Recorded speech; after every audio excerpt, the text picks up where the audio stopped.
There are only two times in Scripture where Jesus clearly says he hates something, and both of those appear in Revelation chapter 2, and both refer to the practices of a group of people called the Nicolaitans.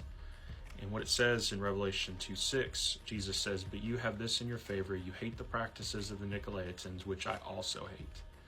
Most of what we hear about Jesus focuses on his love and his mercy and kindness, and all of that's true, but we rarely talk about or hear about the things Jesus said he hated.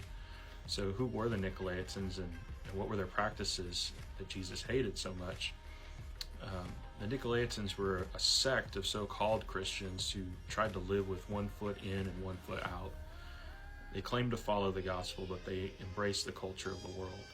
They tolerated idol worship. They justified sexual immorality. They wanted to be tolerant. They didn't want to offend mainstream culture. They wanted to be inclusive. Does that sound familiar?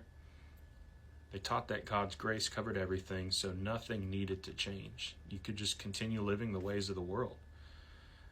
They lived with what we'd now call a cheap grace mentality. And Jesus clearly said he hated this. Scripture says, "Let your yes be yes and your no be no," in Matthew 5. And in James 1, it says, "A double-minded man is unstable in all his ways." So we're not called to blend in with the world. God says that we've been set apart.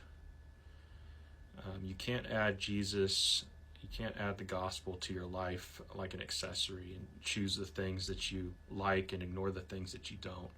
That's lukewarm faith, and Jesus says, because you are lukewarm, neither hot nor cold, I'll spit you out of my mouth. So if you want to be a man after God's own heart, if you want to follow Jesus, if you want to be a man of God, then it's time to put away the things that Jesus hates.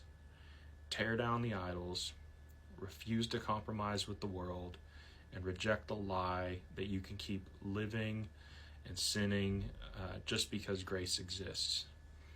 So don't be a Nicolaitan. Don't live as a Nicolaitan.